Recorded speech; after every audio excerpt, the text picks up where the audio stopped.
Good afternoon, family. Like, where's that energy? Where's that radical love? That radical love, that very love, that king love. Thank you all for being here this afternoon. What an incredible testament to the power of community this room is today. You all could have been anywhere else, but the fact that you chose to be in here and the intention with which you arrive at this day and this moment is something that I hold very dear. I want to introduce our incredible community partners to share a few words here in a moment, but first I want to thank the staff here at the Bowling Building for hosting us this afternoon, for making sure we could build community and feed our bodies and our souls. Thank you to DJ Focus. Let's give it up.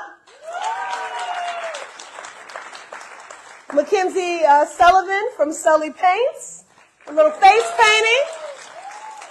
Dudley Cafe for creating an inviting and welcoming space for attendees of all ages. And most importantly, thank you to all of you for coming today to honor the legacy of Dr. King and committing to building the beloved community which we all deserve to live in.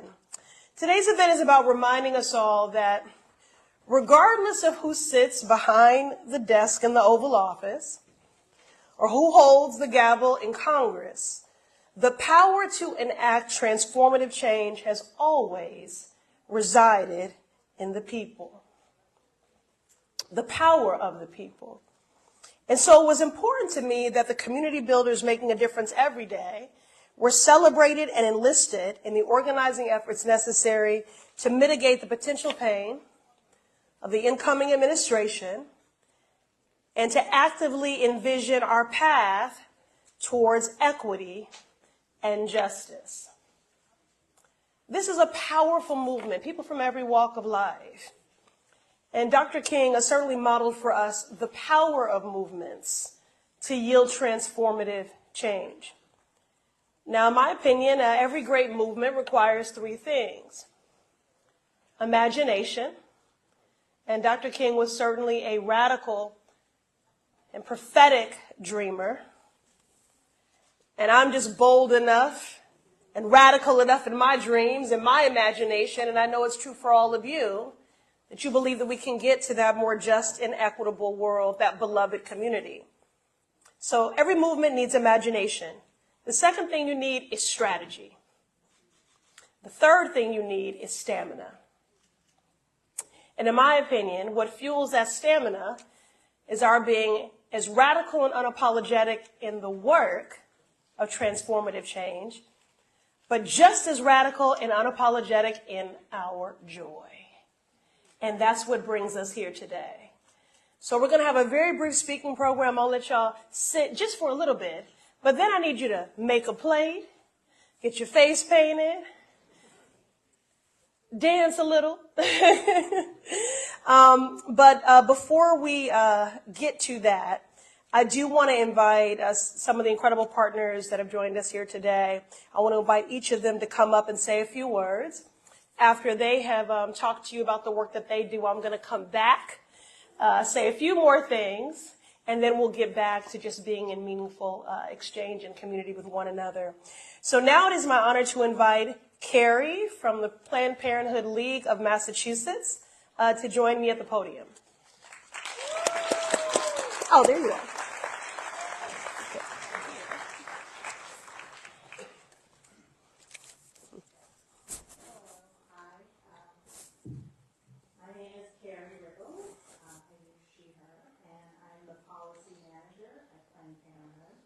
I'm also a resident of Hyde Park. I'm so proud to be a constituent of Congresswoman Pressley. I'm really grateful to everyone here today for inviting us to be part of this event and for Congresswoman Pressley being an unrelenting champion for reproductive freedom. Planned Parenthood League of Massachusetts is the largest sexual and reproductive health provider in the state, providing care to over 30,000 patients a year. And the services we provide include birth control, STI testing, cancer screenings, abortion care, and hormone therapy. These programs are essential health care and allow our neighbors to live authentically, decide if and when to grow their families, and connect to culturally competent providers. Through every attack on abortion rights, sex education, gender-affirming care, and LGBTQ rights, PPLM has remained determined to provide trusted health care and to fight for every person's right to control their body.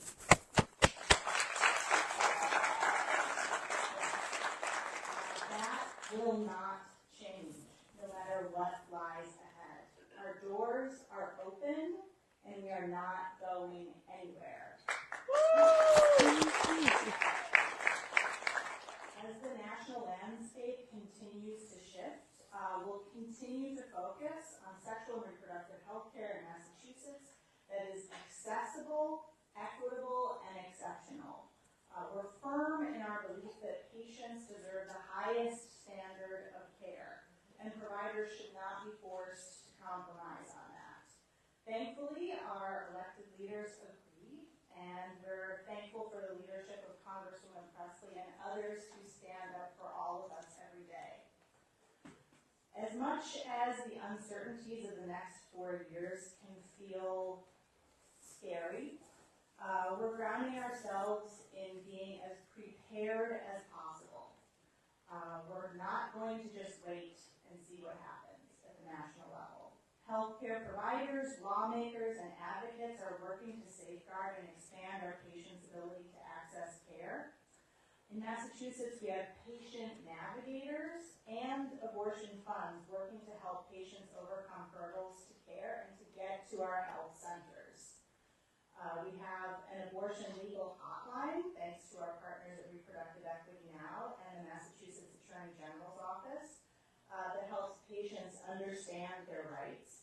We have providers and advocates fighting to make sure we don't lose essential resources for preventative testing and services, regardless of patients' ability to pay.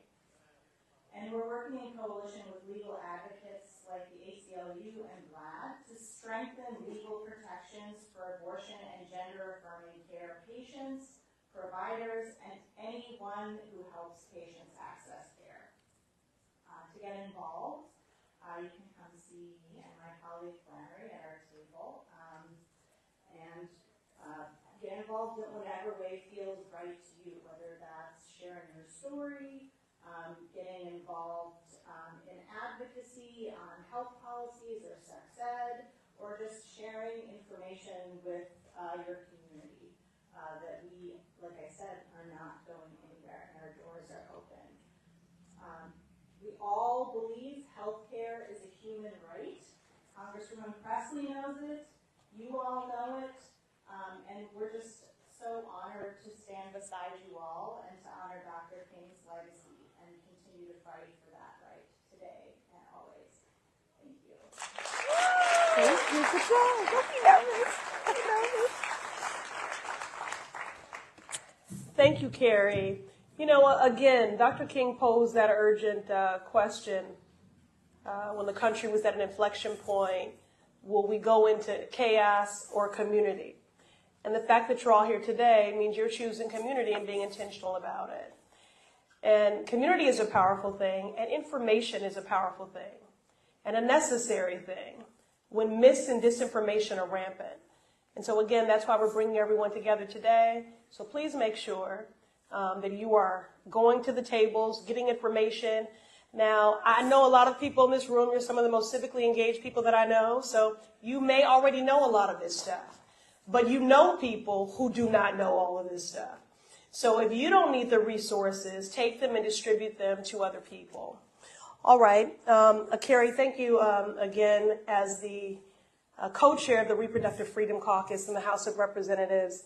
It is a great honor of mine to do this work in partnership with you each and every day. And now, in addition to being the co-chair of the Reproductive Freedom Caucus, I also co-chair the House Haiti Caucus. I'm very proud to represent the third largest Haitian diaspora in the country, but the Massachusetts 7th, a community that is one of the most diverse in the country. I won't start calling out every Central American country and all the other countries represented, people start waving flags. But it is an incredibly diverse district. And because of that diversity, and because of the different family models and different statuses of families in that district, there is a palpable fear and uncertainty that people are living with. And that's why I want to bring to the podium now Moroni from the Massachusetts Immigrant and Refugee Advancement, MIRA, Advocacy Coalition. Sorry. Thank you.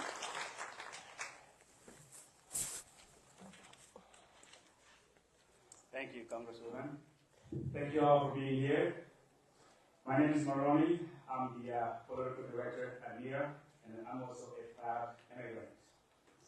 I'm honored to be here with you all today as we celebrate the legacy of Dr. Martin Luther King Jr. We not only reflect on his vision of justice and equality, but also uplift the stories of Black immigrants who have made extraordinary contributions in politics, activism, art, science, sport, and beyond. As immigrants, especially those from marginalized backgrounds, we face unique challenges. Increased scrutiny, hostility, and scapegoating drive anti-immigrant sentiments and policies that maintain systemic discrimination. Dr. King taught us the power of solidarity, and it is vital that we recognize how racism, xenophobia, and inequality are interconnected. Together, we must, and we will, dismantle these barriers and build a society rooted in equity and inclusion for all, regardless of race, ethnicity, or immigration status. At MIRA, we are committed to this fight. That's why on January 29th, we are launching our Protecting Our Immigrant Communities campaign. The campaign is built on a simple and yet powerful belief, and that is the belief that every individual, regardless of immigration status, deserves dignity, safety, and equal protection under the law.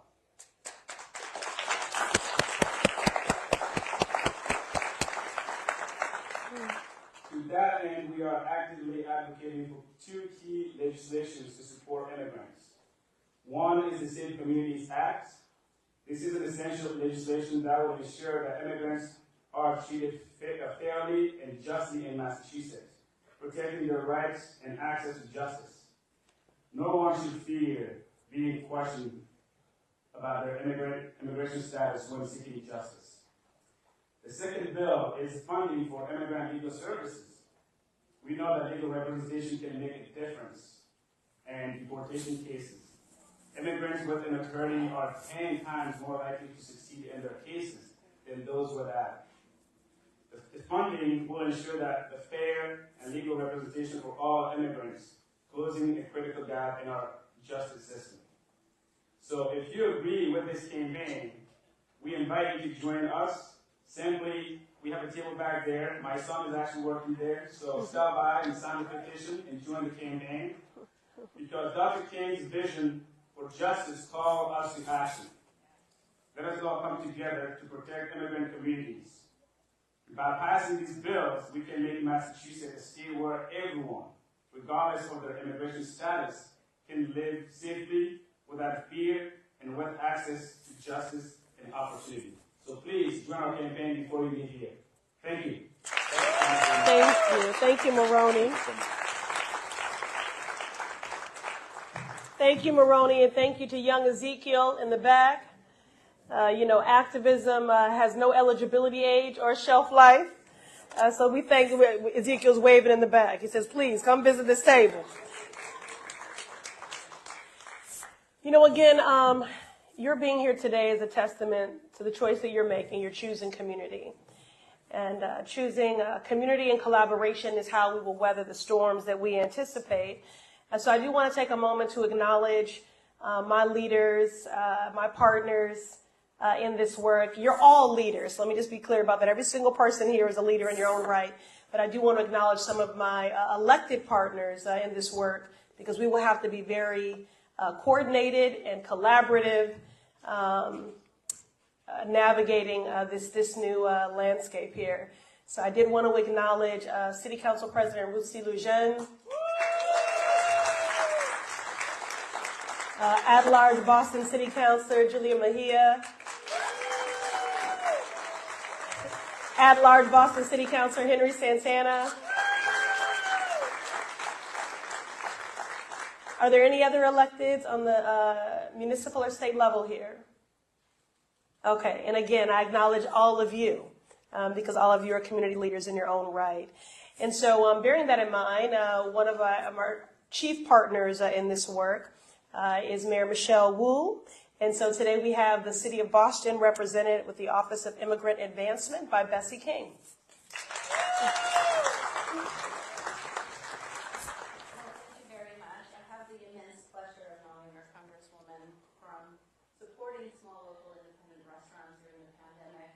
Being an advocate for Alzheimer's research, from which my father passed away, and volunteering for her campaigns and voting for her. So in a variety of levels, she delivers in more than one front, and it's a pleasure to be here again today representing my team, Moya, the Mayor's Office of Immigrant Advancement, formerly Office of New Bostonians. Why did it change? Because immigrants, no matter if they've been here for 1 day or 30 years, still belong in our city. And as the message has been repeated, Moya has declared 2025 as a city of belonging. And in that spirit, we have created a branding campaign for all of our efforts, in which the message is clear: you belong here. And these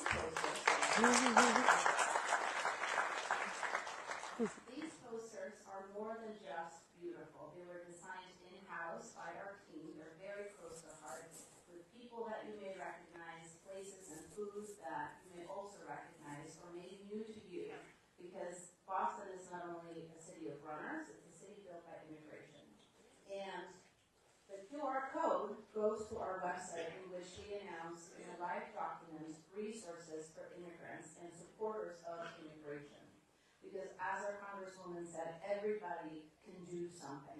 And this is a time when we need you to do something. And today is very special as an immigrant myself, first-generation Mexican-American.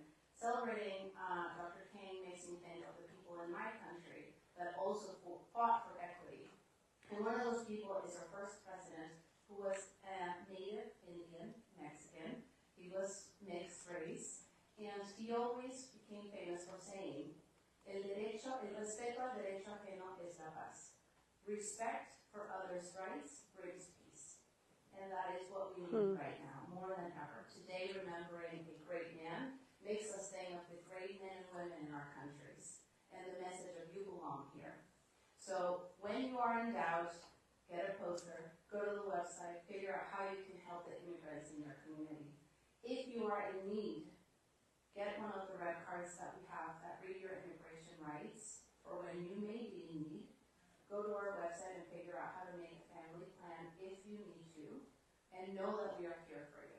And like this message says, it's going to be all year long, and for the next 4 years, because this is a marathon, it's not a sprint. We are here, and you belong here. Thank you.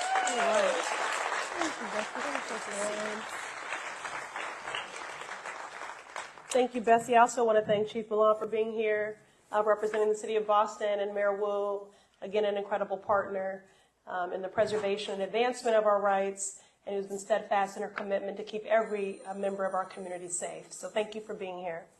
All right, and now I'm just coming from the annual MLK breakfast, the longest standing MLK breakfast in the country.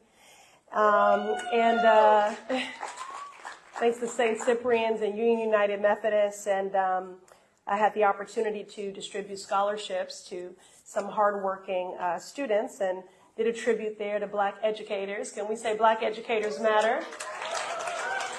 Especially since we are in the bowling building, which is the heart of our work in education here in the city. And Johnny McGinnis is here wearing multiple hats. One of my favorite educators. But today he's here representing the Boston chapter of the NAACP, which is historic in and of itself, because this was the first chartered branch of the NAACP in the country.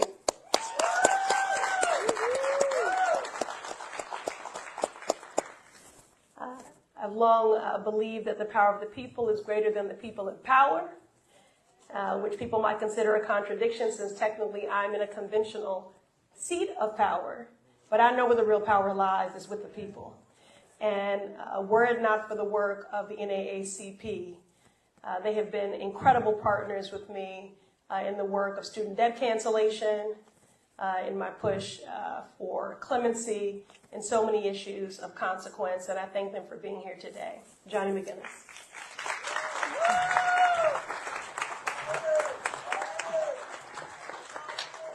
Good afternoon, everyone. I'm standing in place of our president, Roy Smith, who was unable to be here today. He apologizes, but he, really celebrates this event as well that Congresswoman Pressley is having today. And I would like to thank the Congresswoman for hosting this event on such a pivotal day in our history.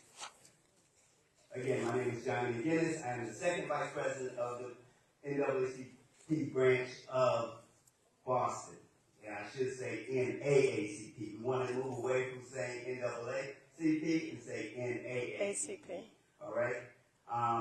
Since February 1911, the Boston branch has been a leader in the fight for justice. The fight is not over. As we prepare for the battles to come, we keep in mind 5 pillars of the NAACP. 1, education. 2, economic development. 3, climate justice. 4, health. 5, racial equity. Those challenges affect all of us. So we invite you to join us in this fight. Please visit naacpboston.com to become a member and join us in the fight for equality. And on this pivotal day again, there's some words from I was at the breakfast this morning also, and there's one phrase from Lift Every Voice that stands out to me when I think about what we're going to go through the next 4 years. Stony the road we trod. Stony the road we trod. But just like we got up this morning, after the snow, we picked ourselves up and we got out and about. So that's what we're going to do these next 4 years. We're going to move forward and we're going to push ourselves and we're going to be successful. All right, thank you, everyone. All right. Thank you. Thank you, Johnny.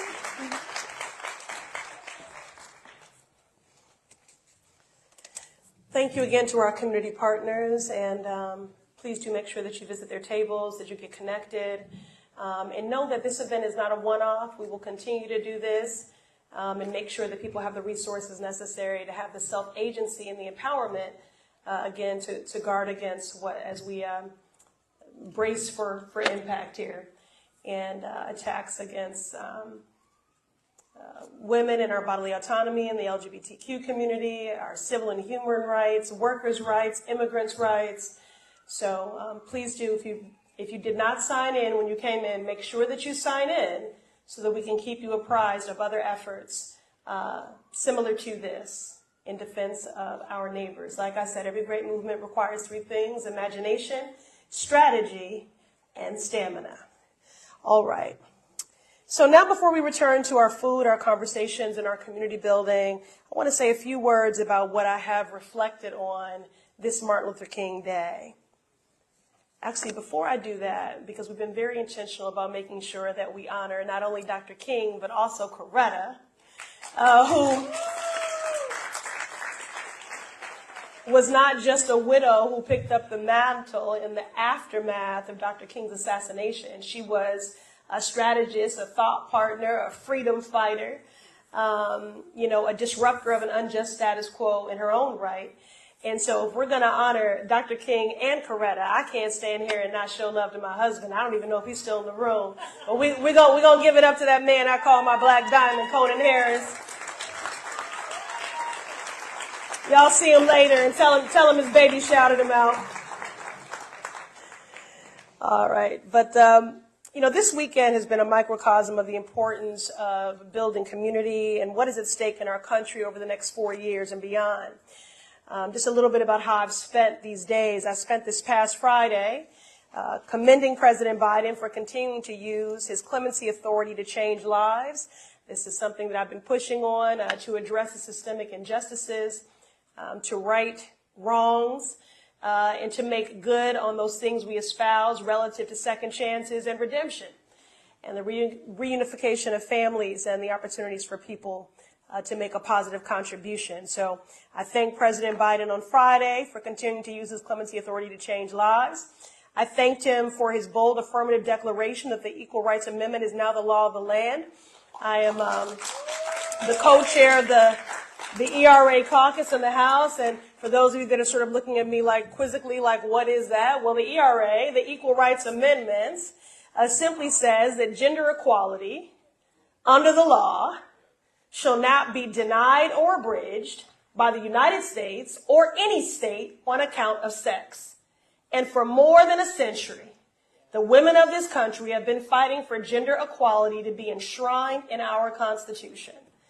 And President Biden, because presidential intent is a powerful thing, is declaring that it is simply the law of the land. The ratification threshold has been met. Still appealing to the archivist to publish the ERA, but this is a critical fight. And again, these are two pieces of Biden's legacy and two initiatives that I've led on, but I just wanted to lift up. So clemency and the president's bold affirmative declaration of the Equal Rights Amendment. These are two things that I worked on and thanked the president for on Friday. Then later in the day, I rallied with community partners celebrating the power of organizing, mobilizing, and advocacy with the ACLU on the Boston Common, where we loudly proclaimed that we were choosing community over chaos. And then, because this is the dichotomy we find ourselves in, Saturday I mourned the loss of two young people, Christian Barros and Kyrie Ambrose. Rallying around these two grieving families, these young people touched many, many lives. Sunday, on the heels of that day of mourning, if you will, we celebrated Black achievement at the Embrace Gala. Again, because Martin and Coretta forged their love, their Black love here, such an incredible animation of the power of Black radical love to birth movements. Amen, somebody. So Martin and Coretta embraced one another and summoned in us a compelling to embrace all of humanity and the work of justice and equality for every person, So that's what we did Sunday at the Embrace Gala. And this morning, we heard a message of the hope, power, truth from the Angela Davis and celebrated the achievement of our young scholars. And today we break bread and reserve ourselves to not only the goals of Martin Luther King Jr., but the methods and strategies that he lived and died by. Today, America is facing a painful contradiction. Honoring Dr. King while also seeing the former occupant of the White House return to the highest office in the land.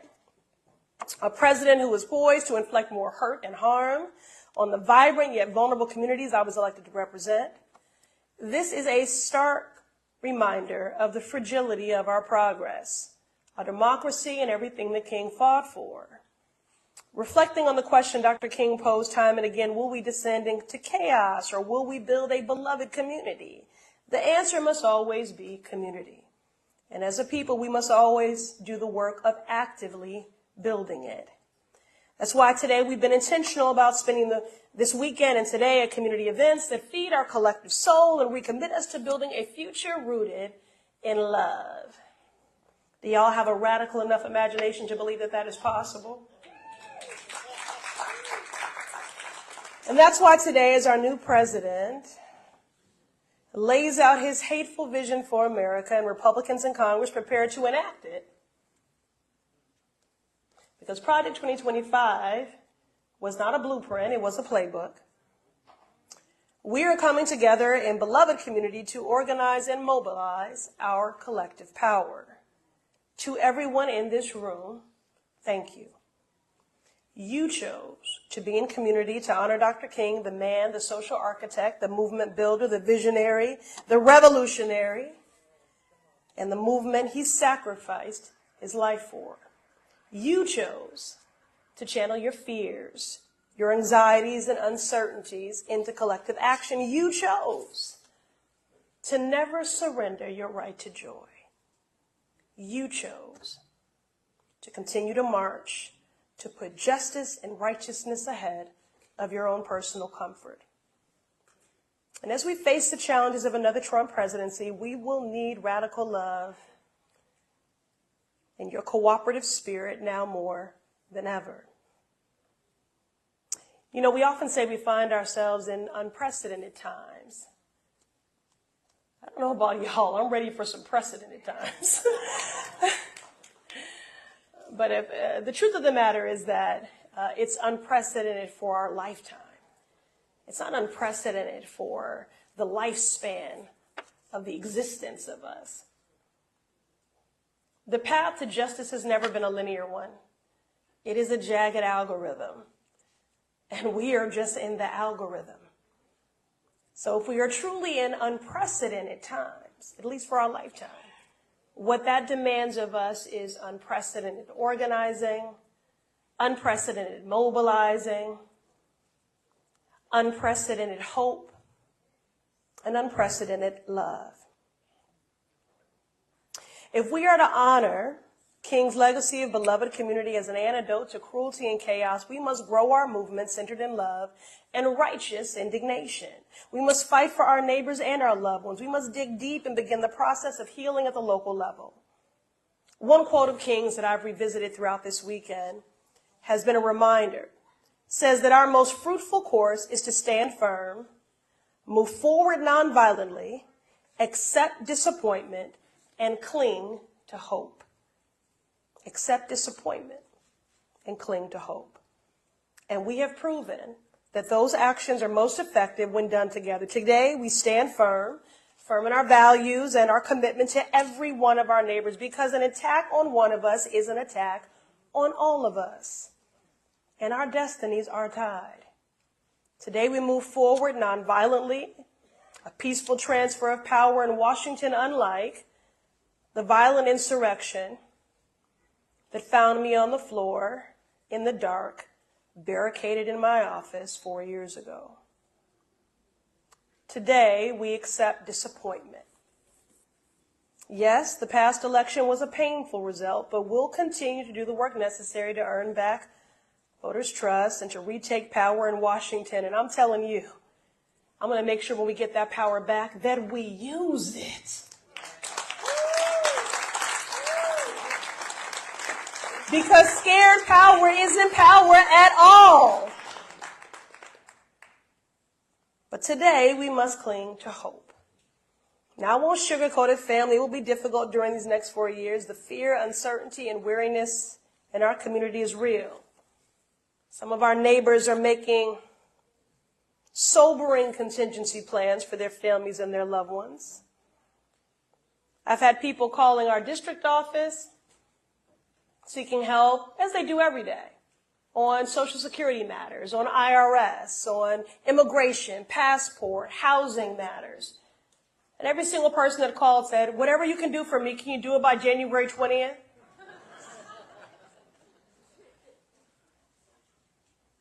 Because they are aware of a line of demarcation, a shift that is occurring beneath their feet, and a fear about what is to come.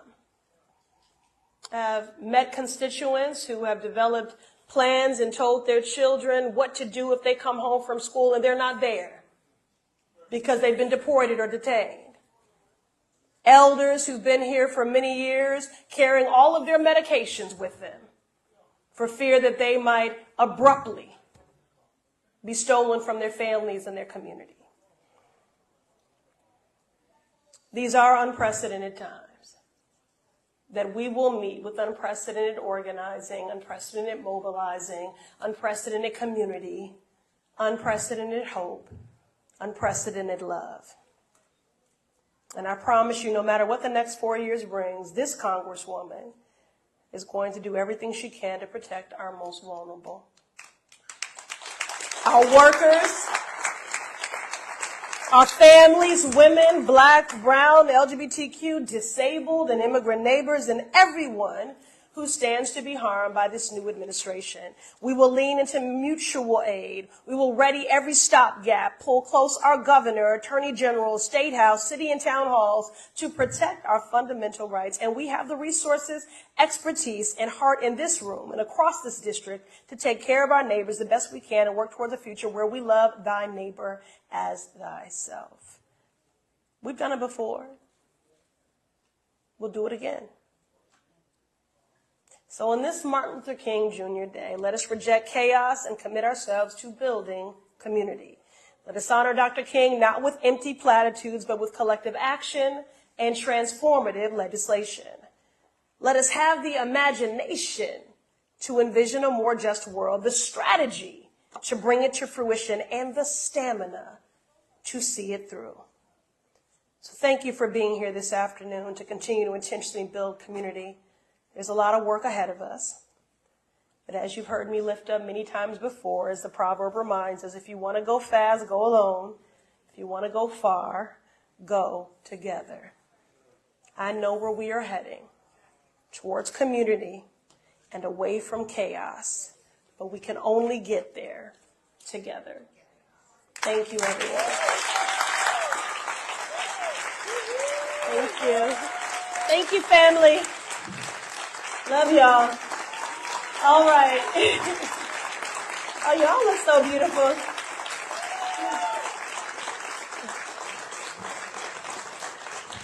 You know what I love about the MA7? We never look like what we're going through.